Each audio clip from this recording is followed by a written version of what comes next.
Perkenalkan, saya Yunita Rabiatul Adawiyah dari Program Studi Pendidikan Bahasa dan Sastra Indonesia kelas 2D dengan akhir NIM 116. Nah, hari ini saya akan bercerita sekaligus menjelaskan tentang sesuatu yang sering kita lakukan, tapi kita juga sering nggak sadar pentingnya hal tersebut. Namanya adalah punktuasi. Punktuasi itu apa sih? Kayak tanda baca ya? Iya, tapi ini bukan versi tulisannya, ini versi suaranya.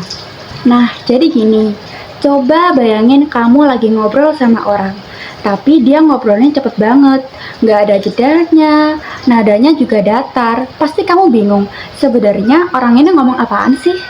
Nah, disitulah pentingnya punktuasi dalam fonologi. Punktuasi dalam fonologi itu meliputi yang pertama, jeda, yang kedua, durasi, yang ketiga ada tekanan, yang terakhir ada intonasi. Nah, semua itu adalah unsur yang penting dalam unsur suprasegmental dalam fonologi. Nah, selanjutnya saya akan menjelaskan bagian-bagian yang sudah saya sebutkan tadi. Yang pertama, kalian masih ingat kan? Yang pertama tadi ada jeda. Jeda itu apa sih? Jeda itu seperti ketika kita bernafas dalam ucapan. Nah, sekarang coba kalian perhatikan ketika saya mengatakan kalimat ini. Saya suka makan rawon, bakso, somai, bakso. Nah, pasti kalian bingung kan? Aku ngomong apaan sih? Coba kalian bandingkan dengan saya suka makan rawon, bakso, soto, somai. Nah, beda banget kan? Dengan jeda ini, kita bisa kasih waktu ke pendengar untuk mencerna informasi yang kita sampaikan kepada mereka. Nah, jeda ini ada dua ya teman-teman. Yang pertama, jeda pendek, dan yang kedua, ada jeda panjang.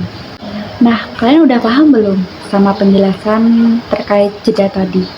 Kalau sudah paham, saya akan lanjut ke bagian selanjutnya. Bagian selanjutnya yaitu ada durasi. Durasi itu soal lama atau cepatnya bunyi yang diucapkan. Nah, sekarang saya kasih contoh. Misalnya, kamu bilang tidak ke teman kamu yang mau ambil celok kamu. Apabila kamu hanya bilang tidak, pasti teman kamu akan biasa aja. Tapi kalau kamu bilang tidak, nah pasti teman kamu akan bereaksi lain karena di dalam kata-kata ini ada emosinya.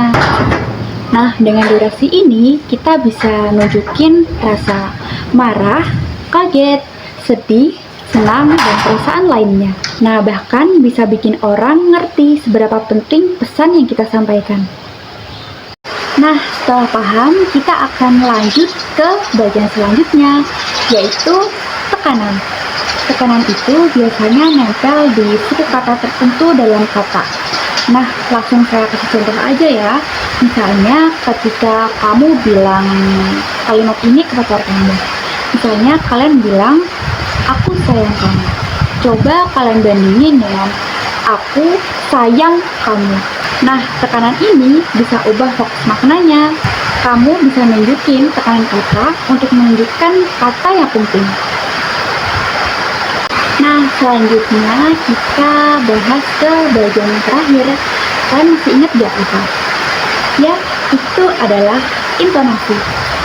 Intonasi itu apa sih? Intonasi itu adalah nada saat kita berbicara. Nah, contohnya ketika saya mengatakan, kamu udah makan. Nah, itu namanya pakai intonasi naik ya, karena itu merupakan kalimat pertanyaan. Coba kita ulang sekali lagi. Kamu udah makan. Nah, naik kan? Jadi seperti itu teman-teman. Nah, sekarang kita ambil contoh lagi. Contohnya ketika saya mengatakan cepat keluar.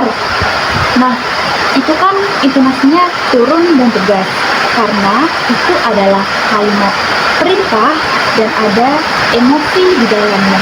Nah, dengan intonasi, apa yang kita ucapkan itu bisa lebih ekspresif dan enak didengerin.